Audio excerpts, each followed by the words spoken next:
단테가 지은 신곡이라는 책이 있는데요. 천국과 지옥을 자세히 묘사한 곡으로 것으로 유명합니다. 단테는 천국보다 먼저 지옥에 대해서 썼습니다. 그 책에 의하면 지옥은 지하 9층으로 되어 있습니다. 한 층 한 층 아래로 내려갈수록 더 참혹합니다. 그런데 그 지옥으로 들어가는 문은 하나입니다. 그리고 그 지옥의 문에는 이런 글이 쓰여 있습니다. 이 문으로 들어가는 자는 희망을 버려라. 지옥을 다른 말로 하면 희망이 없는 세상입니다. 근데 요즘 우리가 살아가고 있는 이 세상을 보면 점점 희망을 잃어가고 있는 것 같습니다. 시간이 흐르면서 점점 나아지기를 우리가 바라지만 계속 어려운 것 같아요. 점점 지옥 같은 세상으로 빠져들고 있지 않나 하는 생각도 듭니다. 또 사람을 살리는 세상이라기보다는 권력과 돈 때문에 사람들을 죽이는 세상이 되어가고 있어 매우 안타깝습니다. 이처럼 우리의 희망을 삼키는 세상, 그런 세상을 살아가는 우리는 하나님을 향해서 과연 어떠한 기도를 드릴 수 있을까요? 우리는 하나님께 무엇을 바라며 기도를 할 수 있을까요?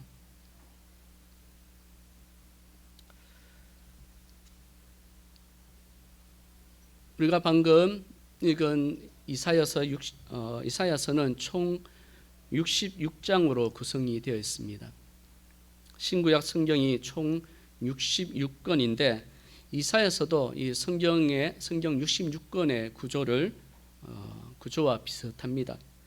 구약이 39권인 것처럼 이사야서 1장에서 39장까지의 내용은 심판의 내용이 기록되어 있습니다. 그리고 신약이 27권인 것처럼 이사야 40장에서 66장까지는 구원의 내용이 기록되어 있습니다. 그래서 이사야서를 작은 성경이라고도 말하기도 합니다. 그런 가운데 우리가 오늘 본 이 이사야서 40장은 신약 성경 중에서도 특별히 복음서에 해당된다고 말을 합니다. 그런 가운데 오늘 이 말씀을 우리 함께 살펴보고자 합니다.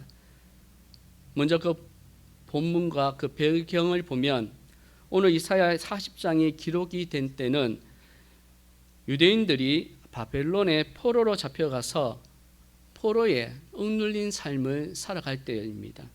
하나님은 순종하지 않는 유다 왕국을 바벨론의 느부갓네살 왕을 통해서 세 차례에 거친 공격으로 완전히 멸망시킵니다. 그리고 예루살렘 성은 불에 타버렸고 성전도 파괴되었습니다. 그리고 많은 유대인들이 바벨론의 포로로 잡혀가게 됩니다. 그래도 유대민족은 아브라함과 다윗에게 주신 하나님의 약속을 믿었기에 그들은 자신들의 그 조국으로 돌아가는 꿈을 결코 버리지 않았습니다. 자신들의 역사가 끝난 것이라고 생각하지 않았습니다. 그러기에 그들은 포로에서의 그 해방을 간절하게 갈망했던 겁니다. 오늘 본문은 그처럼 50년간이나 나라를 잃고 바벨론의 포로로 버려진 이스라엘 자손들에게 하나님께서 이사야 선지자를 통해서 위로와 희망의 메시지를 주시는 내용입니다. 먼저 본문 1절에 보면 너희의 하나님이 이르시되 너희는 위로하라. 내 백성을 위로하라. 여기에 보면 위로하라는 말이 두 번이나 등장을 하지요.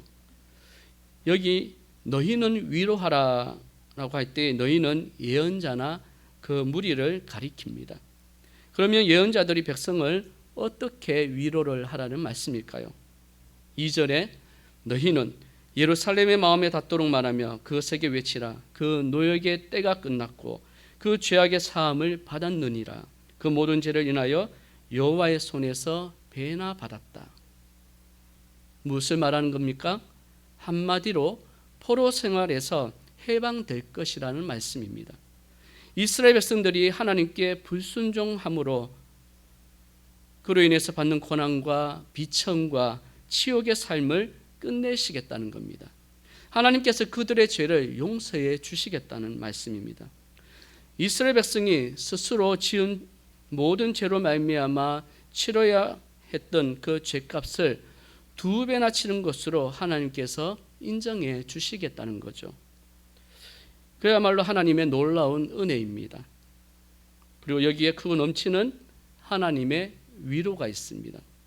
이 은혜로운 하나님의 계획을 외쳐 알림으로써 백성을 위로하라는 하나님의 말씀입니다. 그런데 여러분, 가만히 한번 생각해 보시기 바랍니다. 이제까지 이스라엘 백성은 바벨론에서 너무나도 지긋지긋하게 포로의 신분으로 살아왔습니다.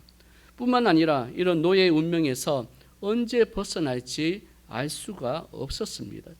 그래서 사람들은 심각한 좌절과 실망에 빠져 살 수밖에 없었던 거죠.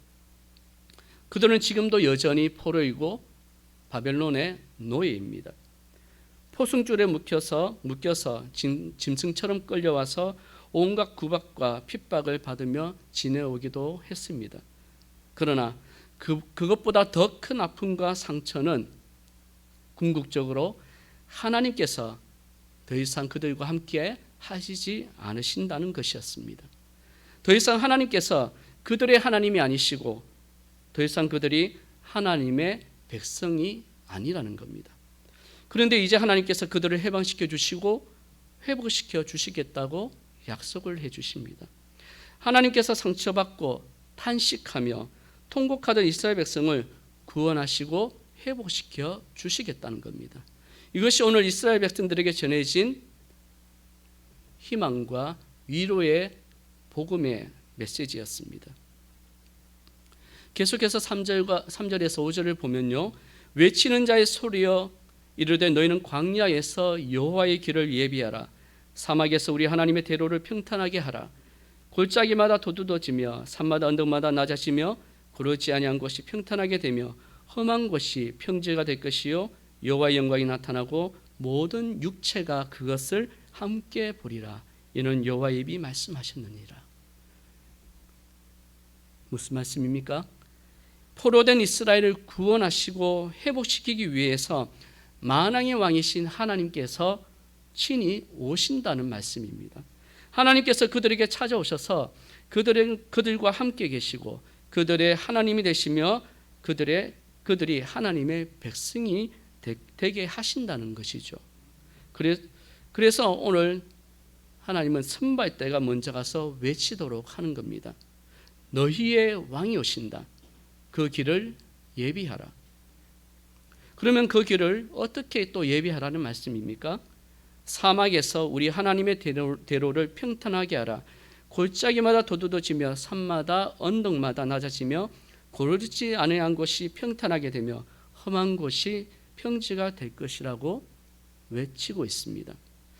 여러분, 고대에는 왕이 자기가 통치하는 먼 지방을 순찰하려고 할 때에는 앞서서 사자를 보내어서 왕이 행차한다는 것을 알리도록 했습니다.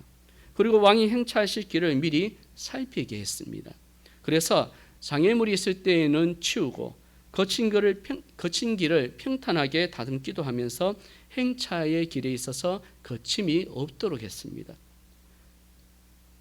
여기에 대해서 이사야 예언자는 포로 중에 있는 이스라엘을 다시 해방시키시고 구원하여서 고국으로 돌아오게 하시려고 만왕의 왕이신 하나님께서 오실 텐데 그 오시는 것을 예비하고 준비하라는 겁니다. 실제로 이 예언은 바벨론이 패배하고, 그러니까 페르시아에게 패배하고 고레스의 칙령이 이제 선포되어서 유대인들이 고국에 돌아가도록 허락된 기원전 539년에 이르러서 일부 성취가 됩니다. 하지만 진정한 성취는 예수 그리스도를 통해서 성취가 됩니다. 특히 세례 요한이 광야에서 외치는 자의 소리로서 예수님을 이스라엘에 소개를 했습니다. 그리고 그것이 주 1세기에 이 약속이 성취가 되지요. 세례 요한은 예수님께서 오실 것을 예비하는 준비하는 사역을 했던 사람입니다. 세례 요한의 사역으로 사람들은 더욱 메시아를 기다리게 되었습니다. 그런데 세례 요한은 어떻게 주님의 오심을 예비하라고 외쳤습니까? 세례 요한은 이렇게 외쳤습니다. 회개하라, 천국이 가까이 왔다. 이것이 주님의 길을 예비하는 모습이었습니다. 우리는 이 말씀에서 곧 다가오는 성탄절을 앞두고 주님의 오심을 어떻게 기다려야 할 것인지를 우리는 생각하고 또한 깨닫게 됩니다. 광야에서 주의 길을 예비하라는 사명을 가졌던 그 세례 요한이 외친 것은 바로 회개에 합당한 열매를 맺으라는 것이었습니다. 광야는 하나님께서 그의 백성에게 다가오시는 데에 장애가 되는 것을 상징적으로 표현하는 말이죠. 그 모든 장애를 없애는 일이 바로 주님의 오심을 예비하는 일입니다. 그러면 그 모든 장애를 없애기 위해서 첫 번째로 해야 할 일이 무엇이었을까? 바로 회개라는 겁니다. 회개에 합당한 열매를 맺으라는 겁니다. 그러면 무엇을 우리가 회개를 해야 할까요? 우리는 하나님 없이도 잘 살 수 있다는 어리석은 교만을 회개해야 합니다. 하나님을 두려워하지 않고 내 마음대로 살았던 교만을 우리는 회개해야 합니다. 하나님보다 육신의 정욕과 안목의 정욕과 이생의 자랑을 쫓았던 우리의 어리석음을 회개해야 합니다. 남의 생각은 존중하지 않고 내 고집만 부리던 잘못도 회개해야 합니다. 하나님 말씀 읽기를 게을리하고 또 기도 생활에 게을리한 것, 주의 일을 힘쓰지 않고서 한다고 해도 또 기쁨으로 하지 않았던 이 모든 것들을 우리들은 회개해야 합니다. 예수를 믿는 믿음의 사람답게 살지 못하고 소금과 빛의 역할을 하지 못한 것을 우리는 회개해야 합니다. 혹시 여러분의 마음을 힘들게 하는 사람이 있어서 마음이 많이 힘드십니까? 그 상대가 너무 밉고 원망스럽습니까? 혹 여러분의 마음이 그렇다 하더라도 우리는 하나님의 말씀과 뜻에 귀를 기울여야 합니다. 하나님께서 여러분에게 미워하거나 원망하라고 하지 않으셨다면 우리는 그 마음을 거두고 하나님의 뜻에 순종해야 합니다. 여러분의 마음을 아프게 한 상대방을 위해서가 아니라 하나님은 여러분을 위해서 용서하라고 말씀합니다. 여러분, 용서라는 말의 그 기운을 보면 쥐고 있는 손을 놓는 겁니다. 푸는 겁니다. 그것이 무엇이 되었든지 간에 누군가에 대한 미움이든 원망이든 그것을 꽉 쥐고 있다면 우리는 그 손으로 더 이상 그 어떤 것도 질 수가 없습니다. 우리는 계속해서 그 미워하는 마음과 원망으로 인해서 우리의 마음을 계속해서 아프게 하는 거죠. 그래서 하나님은 그 손에 쥐고 있는 것을 놓으라고 말씀하는 겁니다. 그리고 다른 것을, 사랑을, 또한 희망을, 위로를 쥐라고 하는 거죠. 그래서 하나님은 다른 누구를 위해서도 아니고 바로 우리를 위해서, 여러분을 위해서 하나님은 서로 용서하라고 말씀을 합니다. 그래서 우리는 이웃을 내 몸처럼 사랑하지 못한 것을 회개해야 합니다. 삭막하고 강팍하고 메마른 우리의 마음을 회개해야 합니다. 불순종하며 주님의 마음을 아프게 했던 것을 우리들은 회개해야 합니다. 그러므로 주님이 오신 성탄절을 기다리는 이번 한 주간을 우리는 겸손하게 회개하는 시간을 가졌으면 합니다. 그것이 대림절을 의미 있게 보내는 길입니다. 오늘날 많은 사람들이 성탄절을 맞이하여서 여러 가지 행사를 한다고 분주하고 바쁩니다. 그러나 정작 주님을 만나지 못한 채 성탄절을 맞이하는 사람들이 얼마나 많은지 모릅니다. 또한 연말이라서 여러 가지 모임도 있지요. 그 가운데서 우리가 진정으로 주님의 길을 예비하는 것은 먼저 우리의 마음의 준비를 하는 것을 의미합니다. 여러분은 어떻게 주님을 맞이할 준비를 하고 계십니까? 성탄절을 3주 앞두고 있는 지금 우리는 회개함으로 주님을 맞이하셨으면 합니다. 한 해를 돌아보면서 하나님 앞에 겸손하게 회개하는 대림절이 되어야 합니다. 그래서 그 어느 때보다 더 감사와 찬양과 기쁨으로 맞이하는 복된 성탄절이 되었으면 합니다. 계속해서 본문 6절에서 8절까지를 보면 말하는 자의 소리여 이르되 외치라 대답하되 내가 무엇이라 외치리까 하니 이르되 모든 육체는 풀이요 그의 모든 아름다움은 들의 꽃과 같으니 풀은 마르고 꽃이 시듬은 여호와의 기운이 그 위에 불미라. 이 백성은 실로 풀이로다.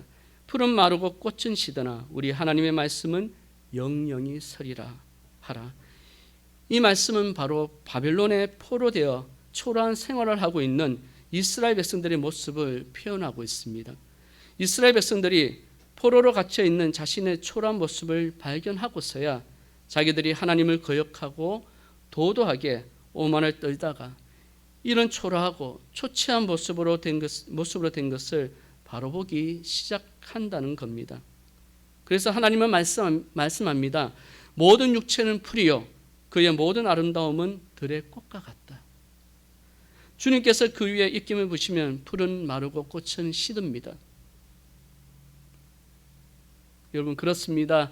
이스라엘 백성은 풀에 지나지 않습니다. 하나님께서 이 말씀을 하시는 이유는 지금 나라와 영토와 민족 이런 것들을 회복하는 것이 중요한 게 아니라는 겁니다.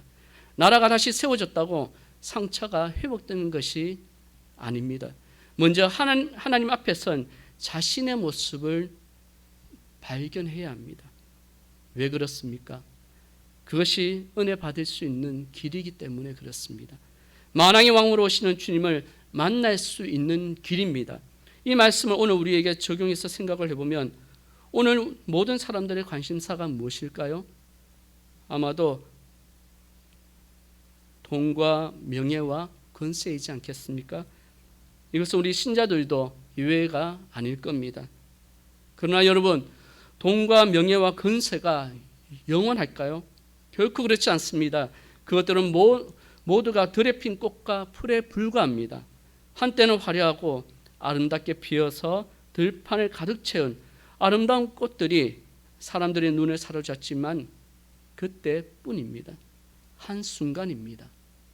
시간이 지나면 풀은 마르고 꽃은 시드는 것처럼 돈과 명예와 권세도 하나님의 입김이 스쳐 지나가면 그런 것들이 있었던 기억마저 희미해져 버립니다. 그러나 8절 중반절의 말씀처럼 풀은 마르고 꽃은 시드나 우리 하나님의 말씀은 영원히 서 있습니다. 중요한 것은 하나님의 말씀입니다. 나라가 회복되고 주권을 되찾고 경제가 발전하고 잘 사는 것이 다가 아니라는 겁니다. 여러분이 돈을 많이 벌고 또한 회사에서 진급을 하고 인정을 받고 사업이 번창해서 성공을 하는 것이 다가 아니라는 겁니다. 그것이 본질이 아니고 그것이 영원한 것도 아닙니다. 오늘 우리가 기억해야 할 것은 우리 눈에 풀이 보이고 아름다운 꽃이 보입니다. 이런 것이 하나님의 일보다 하나님의 때보다 더 중요하게 여겨질 수도 있습니다. 인간이 가진 지혜, 능력, 권세가 더 좋아 보일 수도 있습니다. 그러나 그런 것은 풀처럼 마르고 꽃처럼 시들 것입니다. 미래를 보장해 주지 못할 겁니다. 한때 세계를 호령하던 나라들이 지금은 이름뿐이거나 아예 지도에서 사라져버린 나라들이 얼마나 많은지를 우리는 너무나 잘 알고 있습니다. 어떤 임금님이 아침마다 신하 한 사람을 시켜서 문안 인사를 하도록 시켰습니다. 그런데 그 인사말이 특이합니다. 임금님도 언젠가는 죽습니다. 임금님도 언젠가는 죽습니다라고 아침마다 인사를 하도록 시킨 겁니다. 그 임금님은 권세도 영광도 일시적이라는 것을 늘 잊지 않고서 일시적인 것에 집착하지 않았습니다. 영원한 가치를 위해 살기 위해서 신하에게 그와 같은 인사를 하도록 명령한 겁니다. 참 지혜로운 임금이라고 할 수 있습니다. 사랑하는 여러분, 이 세상의 절대 가치는 오직 하나님밖에 없습니다. 지금은 사람들이 하나님의 말씀을 비웃고 무시하지만 하나님의 말씀은 영원히 서 있습니다. 그러므로 성탄절을 기다리며 하나님의 말씀대로 이 땅에 오시는 예수님을 기다리는 대림절에 우리들의 모습을 먼저 돌아보며 변해야 할 부분이 무엇인지를 찾는 시간이 되면 좋겠습니다. 나는 한 해 동안 영원한 것을 위해서 얼마나 애를 써왔는지 돌아보았으면 합니다. 모든 것들은 다 사라져도 오직 하나님의 뜻과 하나님의 말씀만이 영원히 서는 것을 다시 한번 마음에 깊이 새기는 대림절이 되기를 소원합니다. 마지막으로 9절에서 11절 말씀을 보면 아름다운 소식을 시온에 전하는 자여 너는 높은 산에 오르라. 아름다운 소식을 예루살렘에 전하는 자여 너는 힘써 소리를 높이라. 두려워하지 말고 소리를 높여 유다의 성읍들에게 이르기를 너희의 하나님을 보라 하라.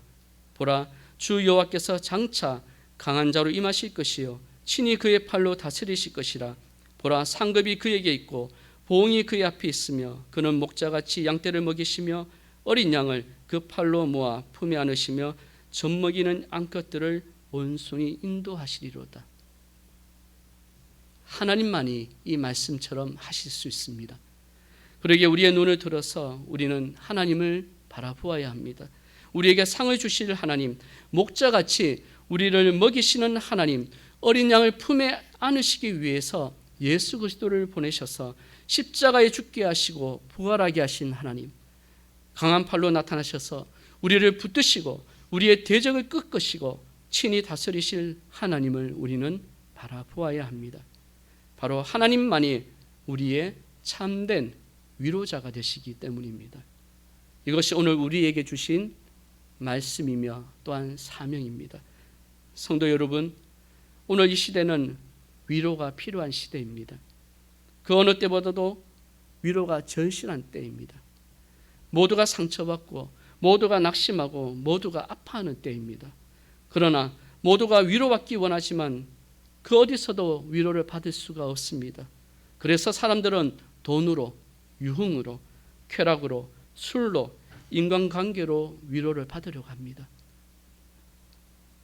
그것을 통해서 상처와 아픔을 치료받으려고 합니다. 그러나 그것들이 결코 우리를 위로해 줄 수가 없습니다. 그것들이 우리를 고치고 회복시켜 주지 못합니다. 아마 잠시 동안을 잊게 할 수는 있겠지요. 잠시 동안은 아픔을 덜어줄지도 모릅니다. 그러나 참된 위로는 되지 못합니다. 우리의 상처를 낫게 할 수도 없습니다. 우리가 한 가지 알아야 할 사실은 우리가 가진 상처와 아픔과 절망은 우리가 하나님을 떠났기 때문입니다. 하나님의 손길을 피해서 그 그늘에 벗어나 있기 때문입니다. 우리는 이것을 깨달아야 합니다. 우리가 하나님으로부터 멀어지고 하나님을 외면하고 하나님이 아닌 다른 것들을 하나님 대신으로 의지하려고 했기 때문입니다. 우리는 이것을 알아야 합니다. 또한 인정해야 합니다. 그렇다면 우리는 시편 73편 28절에 하나님을 가까이함이 내게 복이다. 또한 야고보서 4장 8절에 하나님을 가까이하라. 그리하면 너희를 가까이 하시리라. 죄인들아 손을 깨끗이 하라. 두 마음을 품은 자들아 마음을 성결하게 하라. 지금 여러분이 가장 가까이 두고 가장 귀중하게 여기며 가장 의지하는 것이 무엇입니까? 지금 여러분이 집착하고 매달리고 받드는 것이 무엇입니까? 지금 여러분의 주인은 누구입니까? 우리는 누구를 위해서 살고 있습니까? 하나님입니까? 아니면 다른 무엇입니까? 내 삶의 목적은 무엇입니까? 우리는 무엇을 위해서, 누구를 위해서, 무엇을 얻으려고 살아가고 있습니까?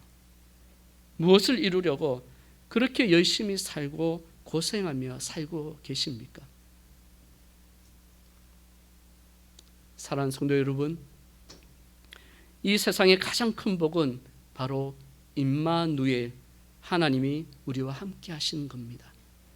성탄절은 하나님이신 예수님이 우리와 함께 하시기 위해 육신의 몸을 입고 오신 날입니다. 또한 세상 일로 상처받고 아파하고 눈물 흘리는 우리를 위로하시려고 주님께서 오신 날입니다. 한 해 동안도 세상 일로 상처받고 사람들에게 상처받은 아픔이 우리 모두에게 있습니다. 그것을 위로하여 주실 분은 오직 하나님 한 분 외에는 없습니다.